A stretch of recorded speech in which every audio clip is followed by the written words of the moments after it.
My name is Dr. Raz Penmatcha. The topic I will be talking about is glaucoma.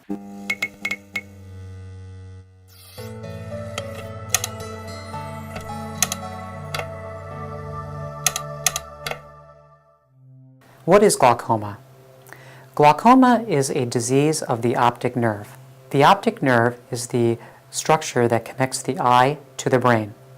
So when light rays enter your eye, it hits the retina, and the impulses that the retina receives is sent to the brain through a structure called the optic nerve.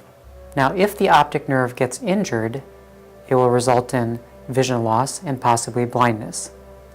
And glaucoma is when the optic nerve gets damaged. Glaucoma is the #1 cause of blindness in African Americans and Hispanics. It is the #2 cause of blindness in the world.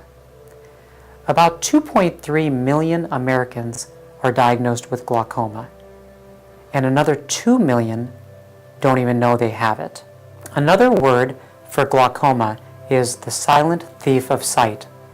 And the reason why it is called the silent thief of sight is that it takes away the vision so slowly that people learn to live with that vision and they don't even know anything is wrong.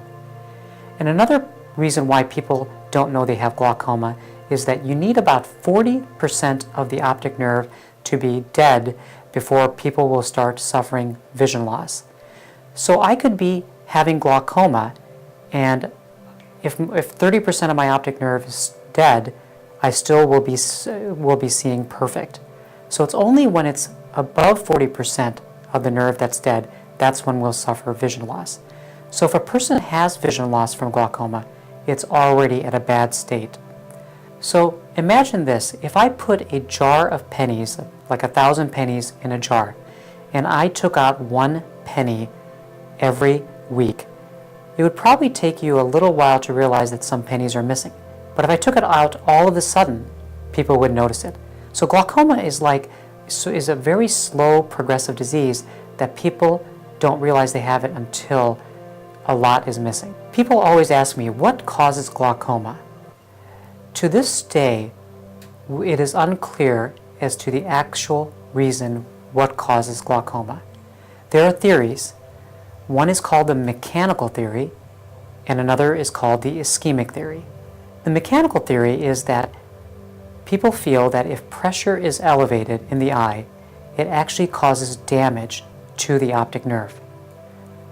But some people we're finding are actually getting glaucoma even though their pressures are normal, and that is called normal pressure glaucoma. And that's why some people feel that it may be due to reduced blood flow to the optic nerve, kind of like heart disease. When people get lack of blood flow to their heart, it causes ischemia. That means there's less blood flow to the tissue. But what we do know is that if we lower eye pressure, it does stop glaucoma in some people, or bend the curve and slow it down. So if we treat glaucoma early, we can usually stop it.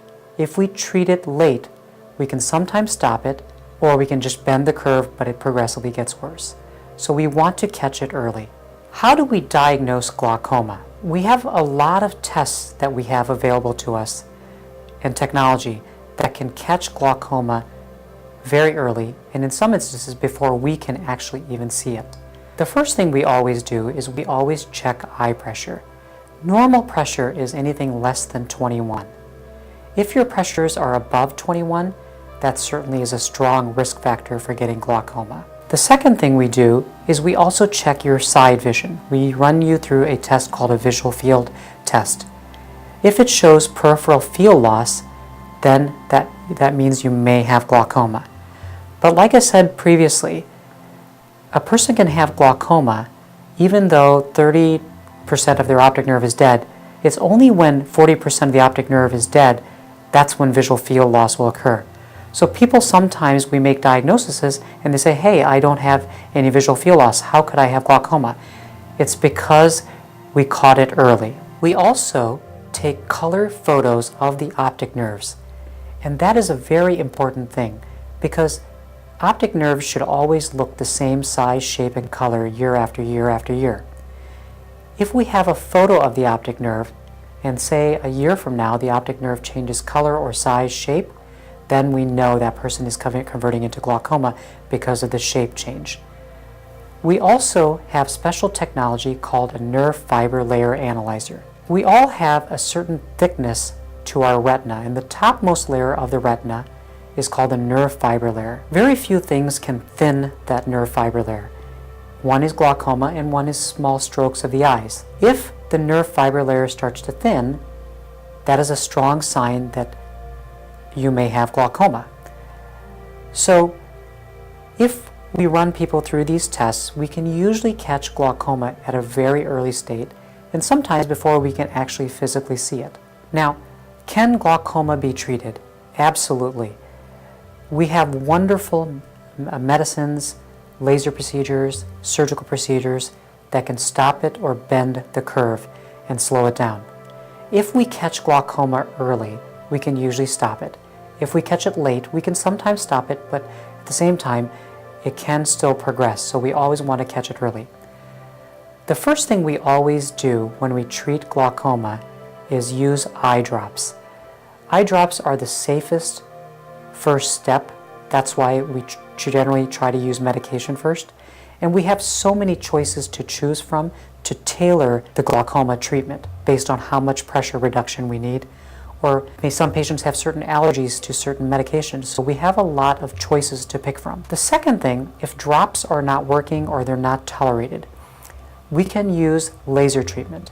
And the laser that we use is called the selective laser trabeculoplasty. It is an extremely safe procedure.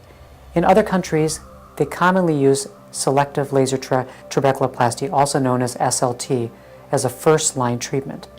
In this country, we traditionally start using medicines first, eye drops, and if that doesn't work or we need additional help lowering the pressure, then we use the laser called selective laser trabeculoplasty. It is a very, very safe procedure. There's no downtime. It only takes a few minutes to do, and there's no pain associated with it. And it can lower the eye pressure, and it can be repeated, the laser treatment. The most important thing about it, that procedure, is it's extremely safe. It has a very low risk profile. Now, if we tried medicines and it doesn't stop the glaucoma, and we tried laser and it doesn't stop the glaucoma, we have many surgical treatments available. One of the newer procedures is called the Glaukos eye stents. It has been recently FDA approved over the last few years, and it can be used during cataract surgery. It's a glaucoma surgery for mild to moderate glaucoma, and the nice part about this procedure is it doesn't add very much risk to just traditional cataract surgery. It is the smallest stent or implant in the world to this date that is implanted into the human body. And what it is we implant this little stent, kind of like how people have heart disease and they put a stent in their heart arteries to expand it. Well, we do the same thing in the eye, where we put a small stent in the structure of the eye that drains the eye to further enhance fluid flow out of the eye. And it is a very safe procedure. So if a person has cataract surgery, has a cataract and glaucoma, it is recommended to have the eye stent placed in at the same time the cataract surgery is done. This way, it can all be done at the same time, and the risks are not any greater than just doing the cataract surgery alone. If a person has severe glaucoma, we can do glaucoma surgeries called trabeculectomies or express mini shunts or tube shunt procedures. What these procedures do is we actually make a drain through the white of the eye, connecting from the inside of the eye to the outside of the eye, so the fluid can leave the eye appropriately and easier. All these methods can help reduce pressure in situations that are uncontrolled by other means. The eye stent procedure in particular is an extremely safe procedure which can lower eye pressure and which we did not have just a few years ago. The most important thing about glaucoma is to get your eyes examined. We don't want to catch it when it's at a severe stage, because these patients traditionally continue to decline even with treatment, but at least we can still slow it down to by many years. At K-Fair Eye Associates, we stand ready to assist you with your visual needs. Thank you.